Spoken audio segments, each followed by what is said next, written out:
Wala pa rin din ang mga pulis. At ayon sa usapan dyan sa bayan, sinakal daw ang biktima bago dinukot ang puso.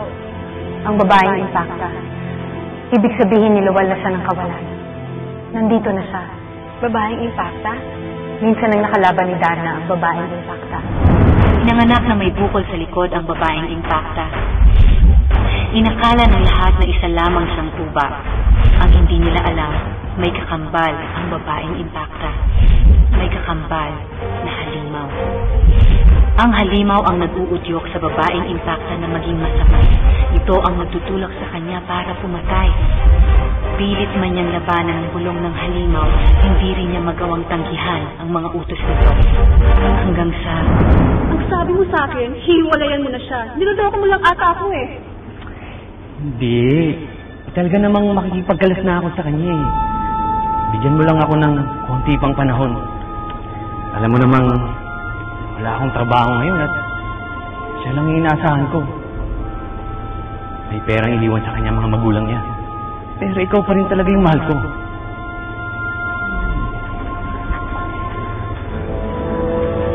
Hayop ka! Niloloko mo lang pala ako. Nagagamit. Ang sabi mo sa akin, ako lang ang mahal mo. Hayop ka! Sabi mo sa akin, ako lang mahal mo. Tingnan mo nga yung sarili mo. Sinong matinong lalaki ang magkakagusto sa isang kumabag katulad mo? Nada!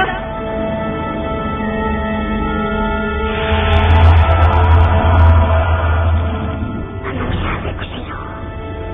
Walang kwenta ang lalaki niya. Ano pang inaantay mo? Patayin mo na. Patayin mo sila.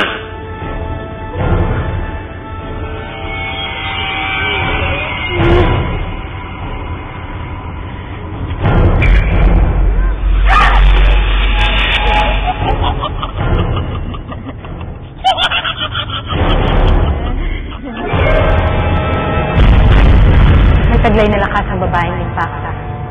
Humahaba din ang 4 na galamay nito. Bukod dito, may nahigop din itong kapangyarihan mula sa bato. Hindi magiging madali sa iyo ang pagtutuos ninyo. Eh, anong dapat kong gawin para makalaban ko siya? Para matalo ko siya? Kambal ang babaeng impacta. Humuhugot sila ng lakas mula sa isa't isa. Kailangan mo silang paghiwalayin. Yan ang susi para matalo mo siya.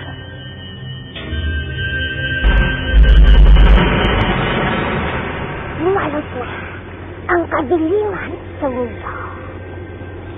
Ilang oras na lang ay may sigaw na at iyak na bubasag sa katahimikan. Ilang kaya ang mabibiktima natin ngayong gabi? Hanggang kailan ka ba magiging ganito? Tumigil ka na sa kasamaan mo.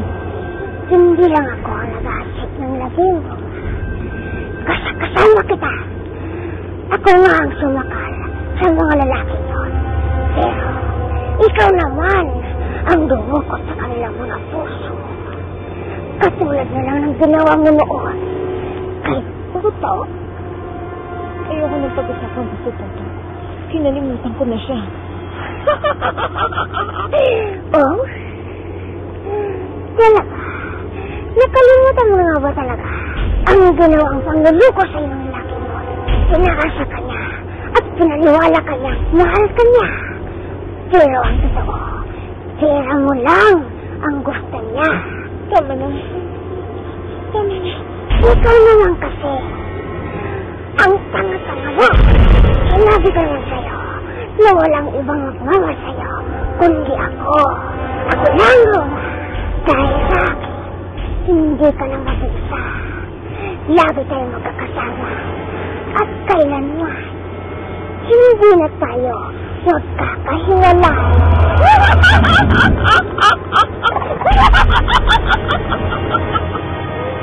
Galit sa'yo mga tao.